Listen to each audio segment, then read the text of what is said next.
आज कांग्रेस अध्यक्ष और भूतपूर्व कांग्रेस अध्यक्ष राहुल गांधी जी दोनों ने एक बैठक ली है। करीब 3 घंटे तक ये बैठक चली है। हमारे सारे देश के कांग्रेस पार्टी के पीसीसी अध्यक्ष और सीएलपी नेता मौजूद थे।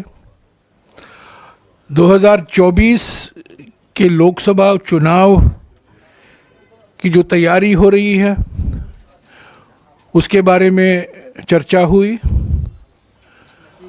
और जो अभी राहुल गांधी जी 14 तारीख को यात्रा निकालने वाले हैं मणिपुर से मुंबई तक, उसके बारे में भी काफ़ी कुछ सुझाव आए, उस पर भी बातचीत हुई।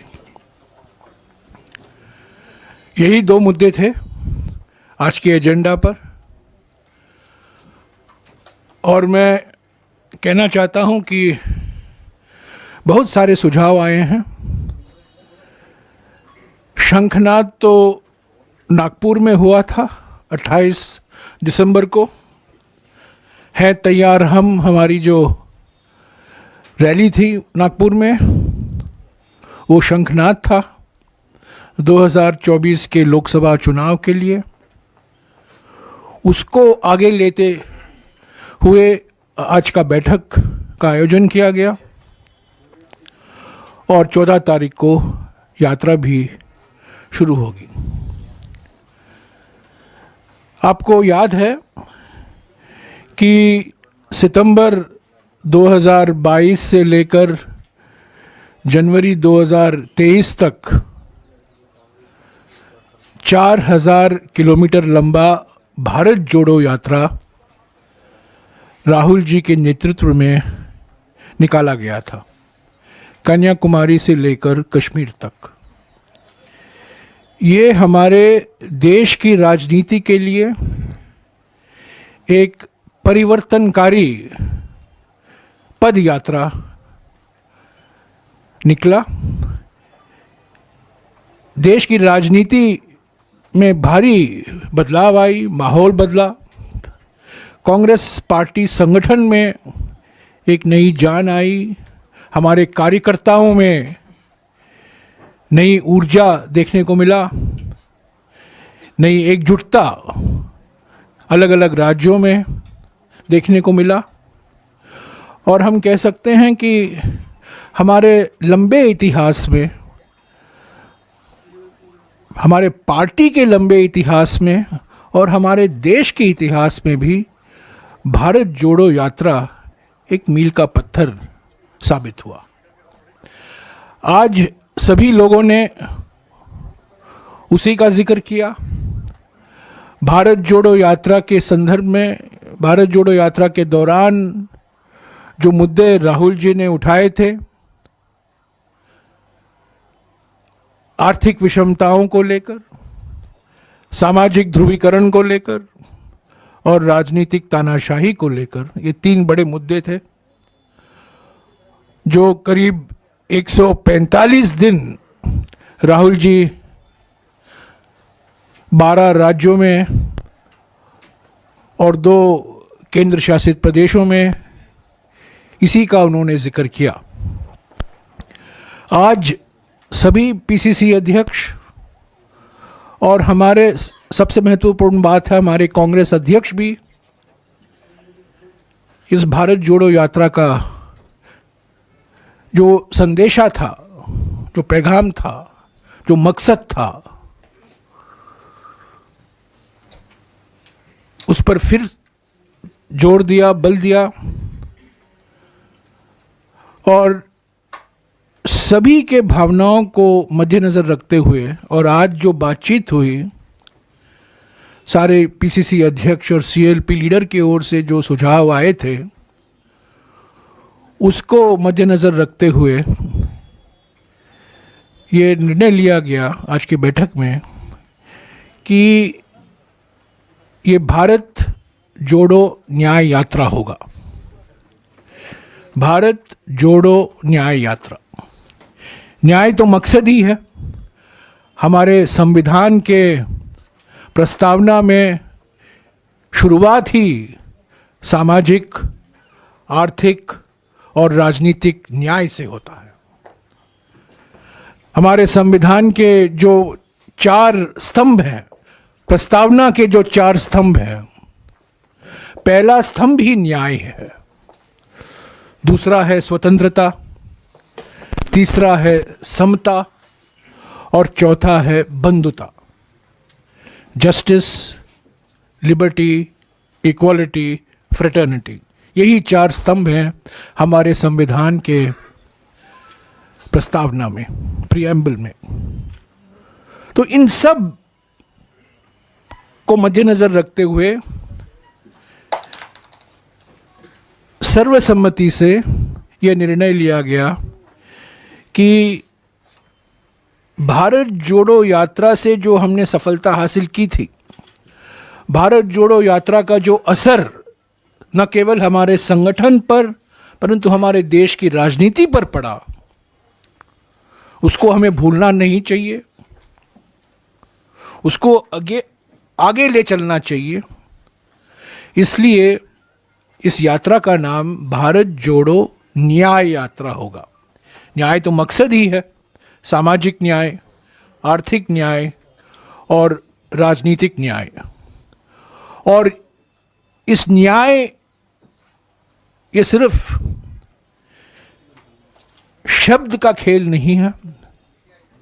सामाजिक न्याय के लिए कांग्रेस पार्टी के ओर से क्या सुझाव हैं, आर्थिक न्याय के लिए हम क्या प्राथमिकताएं देखते हैं, और राजनीतिक न्याय के लिए हमारा विचार क्या है, इस यात्रा के दौरान राहुल जी उस पर अपने विचार रखेंगे जनता के सामने। पर इस यात्रा का नाम भारत जोड़ो न्याय यात्रा होगा। दूसरी बिंदु यह है कि शुरुआत 14 तारीख इम्फाल में होगा, 12 साढ़े 12 बजे इम्फाल से शुरू होगा और मणिपुर के बाद नागालैंड, नागालैंड के बाद असम, असम के बाद अरुणाचल प्रदेश। मैं विशेष जिक्र करना चाहता हूं अरुणाचल प्रदेश। उसके बाद हम वापस असम आएंगे, असम से मेघालय और बाद में पश्चिम बंगाल, बिहार, झारखंड, उड़ीसा, छत्तीसगढ़, उत्तर प्रदेश, मध्य प्रदेश, गुजरात, महाराष्ट्र। उसका सारा डिटेल आपको दूंगा अभी। तो 15 राज्य शामिल हैं, 14 नहीं, 15 राज्य, 15 राज्य शामिल हैं भारत जोड़ो न्याय यात्रा में। और कुल मिलाकर भारत जोड़ो न्याय यात्रा 6,700 किलोमीटर लंबा होगा। ज़्यादातर ये बस यात्रा है, पर यह हाइब्रिड यात्रा है, रोज पदयात्रा भी होगा। राहुल जी रोज मुलाकात करेंगे अलग अलग व्यक्तियों से, अलग अलग संगठनों से, सिविल सोसाइटी संस्थाओं से। और मैं आज ये कहना चाहता हूं कि भारत जोड़ो न्याय यात्रा में सभी को निमंत्रण है। हमारे जो इंडिया गठबंधन के पार्टियां हैं, जो अलग अलग राज्यों में छोटे छोटे पार्टी हमारे कांग्रेस पार्टी के साथ मिले हुए हैं, और जो देश भर के नागरिक संस्थाएं हैं, जो सिविल सोसाइटी संस्थाएं हैं, उनको भी हम निमंत्रण देते हैं कि वो भारत जोड़ो न्याय यात्रा में शामिल हों। मैंने आपको कहा था मैं आपको राज्यवार डिटेल दूंगा। मैं शुरुआत करूंगा मणिपुर से। मणिपुर में कुल मिलाकर 107 किलोमीटर यात्रा होगा। 4 जिले कवर होंगे, 2 लोकसभा कंस्टिट्यूएंसी इसमें कवर होगा और 11 विधानसभा सीटें कवर होंगी। तो मणिपुर में कुल मिलाकर 1 दिन हम रहेंगे, 1 दिन से थोड़ा ज़्यादा, और 4 जिले कवर होंगे, 107 किलोमीटर। नागालैंड में 257 किलोमीटर कवर होगा। 2 दिन रहेंगे हम नागालैंड में और 5 जिले कवर होंगे। असम में 833 किलोमीटर कवर होगा। 8 दिन रहेंगे असम में और 17 जिले कवर होंगे। मैं सिर्फ जानकारी आपको ज़िले के बारे में दे रहा हूँ, लोकसभा विधानसभा के बारे में अलग से आपको चाहिए तो मैं दूंगा, पर महत्वपूर्ण बात यह है कि ज़िले कितने कवर हो रहे हैं। अरुणाचल प्रदेश, क्योंकि मैंने कुछ अखबारों में पढ़ा है कि सवाल उठा था कि हम अरुणाचल प्रदेश नहीं जा रहे हैं, मैं इसका पूरा खंडन करना चाहता हूँ। पहले से हमने मन बना के रखा था कि हम अरुणाचल प्रदेश जाएंगे, पर कुछ बातचीत चल रही थी रूट की, इसीलिए हमने उस पर हमने कुछ कहा नहीं। पर आज मैं विश्वास के साथ कह सकता हूँ कि अरुणाचल प्रदेश में 55 किलोमीटर हम रहेंगे, कवर होगा। 1 दिन रहेंगे अरुणाचल प्रदेश में और 1 जिला कवर होगा। मेघालय में छोटा सा स्ट्रेच है, मेघालय में 5 किलोमीटर का, 1 दिन रहेंगे हम और 1 जिला कवर होगा। इसके बाद पश्चिम बंगाल में 523 किलोमीटर यात्रा होगा। 5 दिन हम रहेंगे पश्चिम बंगाल में और 7 जिले कवर होंगे। ये रूट मैप जो है, जिन जिन ज़िले से हम जा रहे हैं, उसकी जानकारी मैं 1-2 घंटे में अपने हैंडल पर आपको मिल जाएगा, पर आपको आप मोटे तौर से जो जानकारी है मैं दे रहा हूँ। बिहार में 425 किलोमीटर भारत जोड़ो न्याय यात्रा होगा। 4 दिन रहेंगे बिहार में और 7 जिले कवर होंगे। झारखंड में 804 किलोमीटर लंबा होगा यात्रा।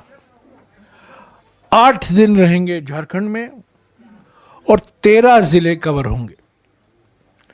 उड़ीसा में 341 दिन 41 किलोमीटर 341 किलोमीटर 4 दिन रहेंगे और 4 जिले कवर होंगे। छत्तीसगढ़ में 536 किलोमीटर यात्रा होगा, 5 दिन 7 जिले।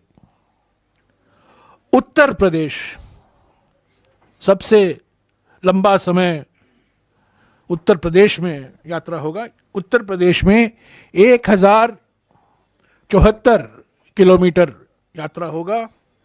11 दिन हम रहेंगे उत्तर प्रदेश में और 20 जिला कवर होगा, 20 जिले होंगे।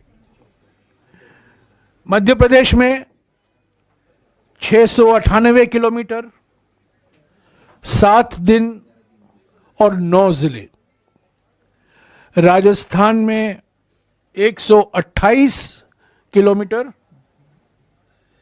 1 दिन 2 जिले। गुजरात में 445 किलोमीटर, 5 दिन और 7 जिले। महाराष्ट्र में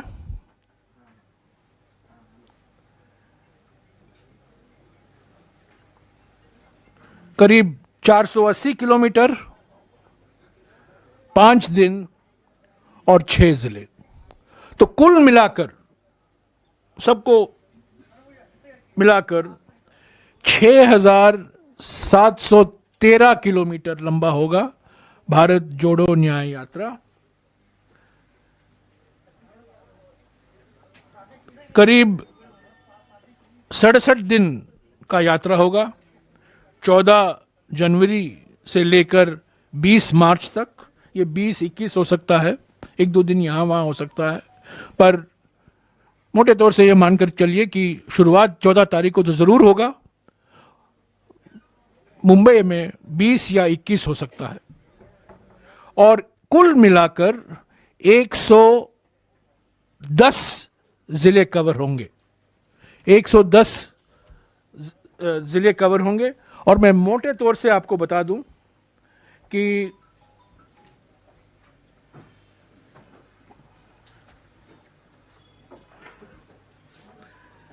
मोटे तौर से आपको बता दूं 100 लोकसभा सीटें कवर होंगी।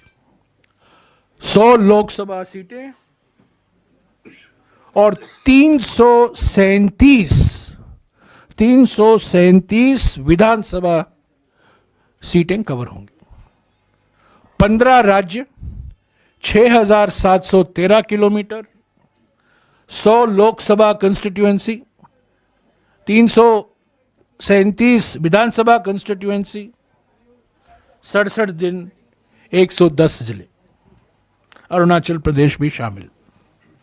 भारत जोड़ो न्याय यात्रा सभी को, हमारे कांग्रेस पार्टी के सभी नेता, हमारे मुख्यमंत्री आज सब मौजूद थे। वो भी इम्फाल में रहेंगे शुरुआत के लिए। और अगले 3-4 दिन में भारत जोड़ो न्याय यात्रा का जो लोगो रहेगा, जो एंथम, जो थीम गाना है, वो भी हम आपको दिलवा देंगे।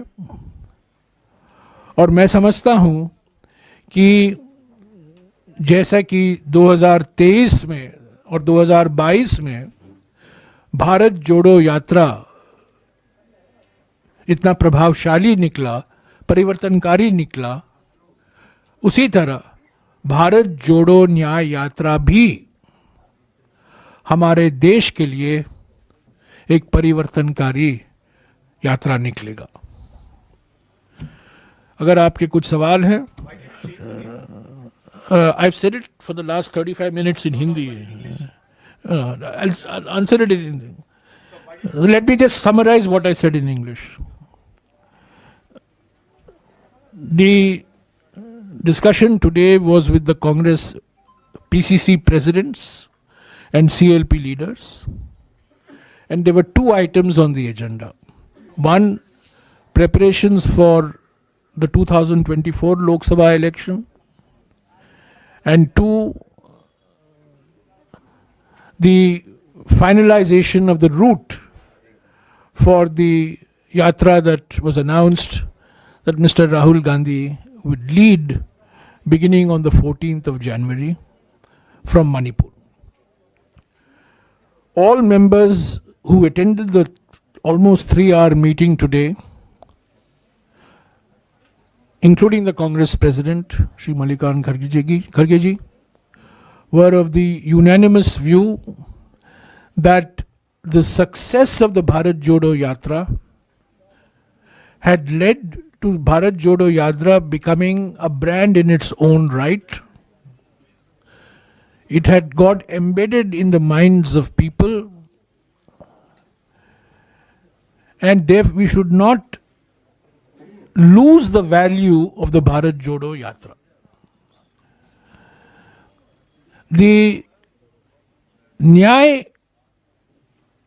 idea comes from the first line of the preamble of the Indian Constitution, which secures for all its citizens justice, social, economic, and political. That's the first line in the preamble. Justice, social, economic, and political. The second is liberty. The third is equality. The fourth is fraternity. These are all interrelated principles. But because the Bharat Jodo Yatra, during the Bharat Jodo Yatra, Mr. Rahul Gandhi had raised three big issues. The issue of rising economic inequality, the issue of growing social polarization, and the issue of increasing political tyranny and authoritarianism. The objective of all three, the way out of all these three, is to ensure justice to the people. Justice, which the preamble of the Constitution says, social, economic, and political. So the idea of justice is the idea of the Yatra. But because we had had a Bharat Jodo Yatra for 140 days, 4,000 kilometers, 12 states, Kanyakumari to Kashmir, it proved to be a transformative movement in Indian politics. Everybody was of the unanimous view that we should combine the two. And that is why the Yatra is now called Bharat Jodo Nyay Yatra. Because Nyay is the objective of doing this Yatra and ensuring to the people of India social, economic, and political justice. You want me to mention the states in English also? You don't want to mention, yeah. I just want to say one thing in English, which is important. Based on the discussions today, we finalized the route. We had always Arunachal Pradesh in mind, but originally we had announced 14 states. There were some logistics issues to be sorted out, some security related issues to be sorted out. Those have been sorted out, and the Bharat Jodo Nyay Yatra will cover 15 states, including Arunachal Pradesh. It's very important. We are covering 15 states, 6,700 kilometers, 66 days, 110 districts are being covered in the Bharat Jodo Nyay Yatra.